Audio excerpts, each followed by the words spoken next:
It's the quartic formula. Today I'm going to be proving something interesting called the Q-denseness property, which in practice states that, let m over n be an element of Q.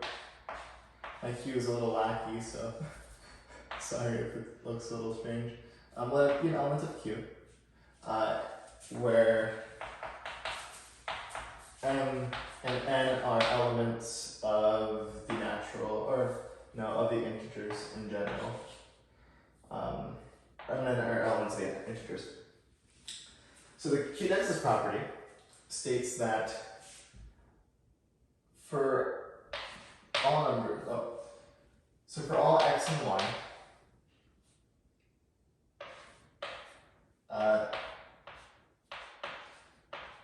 there exists some r element of Q such that x less than, x is less than y.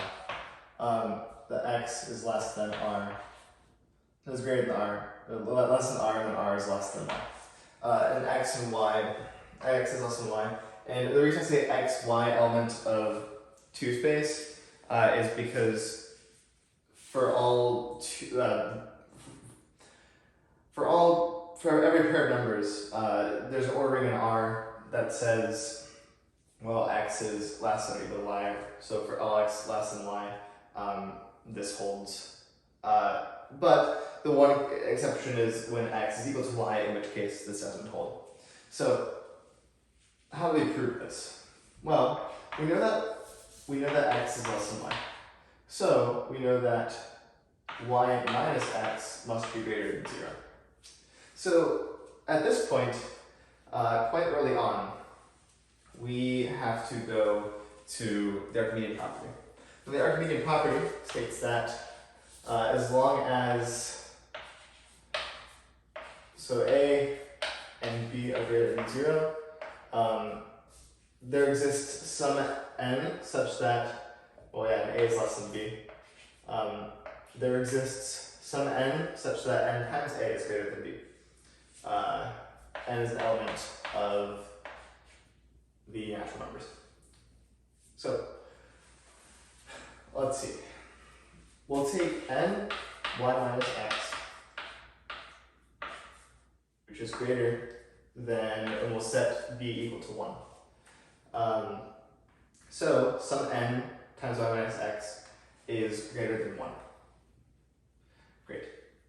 So from here, we have ny minus nx is greater than 1. And finally, ny is greater than nx plus 1. So now let's go back to the number line and look at the number line for a second. Suppose that we have some real number nx, okay? Now, this real number, nx, is going to be bound between the two integers, z minus 1 and z plus, and z, right? So z is the integer that bounds the real number from above, right? So it's the ceiling function with our real number. It's the operator ceiling function, the ceiling function of the real number. So if we take that and we add 1 to it, then it's going to exceed our integer z, right? So we can conclude that nx is less than z, and that's less than nx plus 1. Now we just showed over here that ny is greater than nx plus 1, so it's greater than ny. So nx is a real number, z is an integer, and ny is also a real number.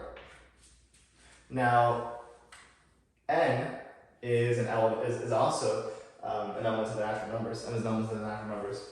So if we divide everything by n, we get that x is less than z over n is less than y.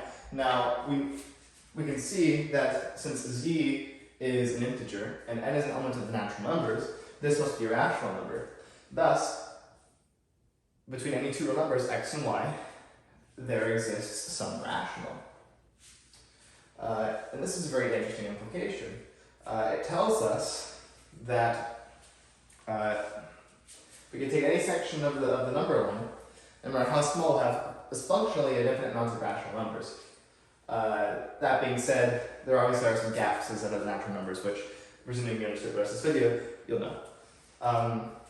But yeah, this is the q-densest property.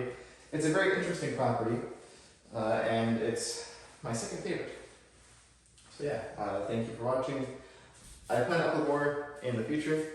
I have some really interesting stuff with Calc 3 coming, and I'm also considering doing some stuff with differential forms.